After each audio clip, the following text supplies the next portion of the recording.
بسم اللہ الرحمن الرحیم۔ السلام علیکم ناظرین، ویلکم ٹو مہر وائس یوٹیوب چینل۔ دوستو، آج کی اس ویڈیو میں ہم آپ کو بتانے جا رہے ہیں حضرت عمر فاروق رضی اللہ تعالیٰ عنہ کے دور خلافت کا ایک ایمان افروز واقعہ۔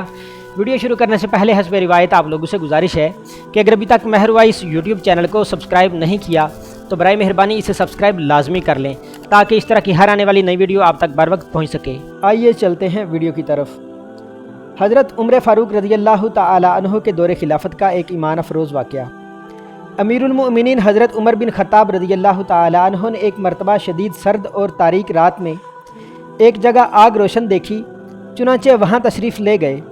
ان کے ساتھ جلیل القدر صحابی حضرت عبد الرحمن بن عوف رضی اللہ تعالی عنہ بھی تھے۔ حضرت عمر رضی اللہ تعالی عنہ نے آگ کے پاس ایک عورت کو دیکھا جس کے 3 بچے زارو کی طرح رو رہے تھے۔ ایک بچہ کہہ رہا تھا، امی جان ان آنسوؤں پہ رحم کھاؤ اور کچھ کھانے کو دے دو۔ دوسرا بچہ یہ کہہ کر رو رہا تھا، لگتا ہے شدید بھوک سے جان چلی جائے گی۔ تیسرا یہ کہہ رہا تھا، امی جان کیا موت کی آگوش میں جانے سے پہلے مجھے کچھ کھانے کو مل سکتا ہے؟ حضرت عمر بن خطاب رضی اللہ تعالیٰ عنہ آگ کے پاس بیٹھ گئے اور عورت سے پوچھا، اے اللہ کی بندی، تیرے اس حال کا ذمہ دار کون ہے؟ عورت نے جواب دیا، اللہ اللہ، میری اس حالت کا ذمہ دار امیر المؤمنین عمر رضی اللہ تعالیٰ عنہ ہیں۔ حضرت عمر نے اس سے فرمایا، کوئی ہے جس نے عمر کو تمہارے اس حال سے آگاہ کیا ہو؟ عورت نے جواب دیا، ہمارا حکمران ہو کر وہ ہم سے غافل رہے گا۔ یہ کیسا حکمران ہے جس کو اپنی رعایا کی کچھ خبر نہیں ہے؟ یہ جواب سن کر حضرت عمر بن خطاب رضی اللہ تعالیٰ عنہ مسلمانوں کے بیت المال گئے اور دروازہ کھولا۔ بیت المال کا محافظ بولا، خیر تو ہے یا امیر المؤمنین؟ حضرت عمر رضی اللہ تعالیٰ عنہ نے اس کا جواب نہیں دیا اور آٹے کی ایک بوری، گھی اور شہد کا ایک ڈبہ بیت المال سے نکالا اور چوکیدار سے فرمایا، انہیں میری پیٹھ پر لاد دو۔ چوکیدار نے عرض کیا، آپ چاہتے کیا ہیں؟ حضرت عمر نے فرمایا، میری پیٹھ پر لادو۔ چوکیدار نے عرض کیا، آپ یہ چیزیں اپنی پیٹھ پر نہ لادیں اے امیر المؤمنین۔ چوکیدار نے کوشش کی کہ امیر المؤمنین کا تیار کردہ سامان وہ خود اپنی پیٹھ پر لاد دے، لیکن امیر المؤمنین نے سختی سے انکار کیا اور اس سے یوں مخاطب ہوئے، تیری ماں تجھے کھو دے، یہ سامان میرے پیٹھ پر لاد دو، کیا قیامت کے روز تم میرے گناہوں کا بوجھ اٹھاؤ گے؟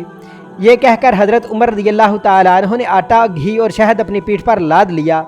جب اس عورت کے گھر پہنچے تو ان کے پاس بیٹھ گئے اور ان بچوں کے لیے کھانا پکایا۔ جب کھانا تیار ہو گیا تو اس میں گھی اور شہد کی آمیزش کی اور اپنے مبارک ہاتھوں سے بچوں کو کھانا کھلایا۔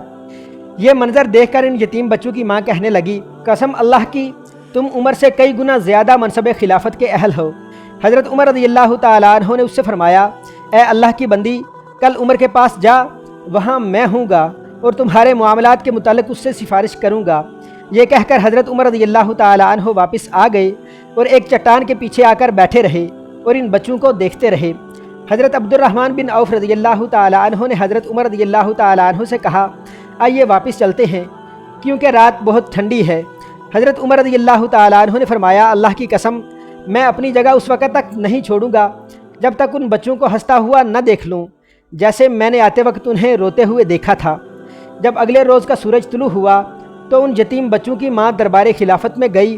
وہاں اس نے دیکھا کہ حضرت علی بن ابی طالب رضی اللہ تعالی عنہ اور عبداللہ بن مسعود رضی اللہ تعالی عنہ کے مابین ایک شخص تشریف فرما ہے اور وہ دونوں حضرات اسے امیر المؤمنین کہہ کر مخاطب کر رہے ہیں، اور یہ وہی شخص تھا جس نے گزشتہ رات اس عورت اور اس کے بچوں کی خدمت میں گزاری تھی، جس سے اس نے کہا تھا، اللہ اللہ، میری اس حالت زار کے ذمہ دار عمر ہیں۔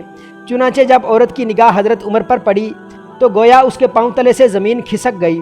امیر المؤمنین نے عورت سے فرمایا، اللہ کی بندی، تیرا کوئی قصور نہیں ہے، چل بتا تو اپنی شکایت کتنی قیمت کے عوض فروخت کرے گی؟ وہ عورت کہنے لگی، معاف فرما دیں یا امیر المؤمنین۔ حضرت عمر رضی اللہ تعالیٰ عنہ نے فرمایا، قسم اللہ کی تم اس جگہ سے ہٹ نہیں سکتی جب تک کہ میرے ہاتھ اپنی شکایت نہ دے دو۔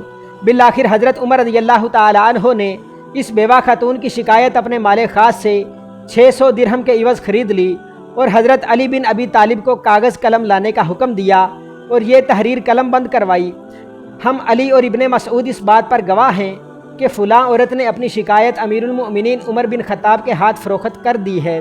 پھر امیر المؤمنین حضرت عمر بن خطاب نے فرمایا، جب میری وفات ہو جائے تو اسے میرے کفن میں رکھ دیا جائے تاکہ میں اسے لے کر اللہ سے ملاقات کروں۔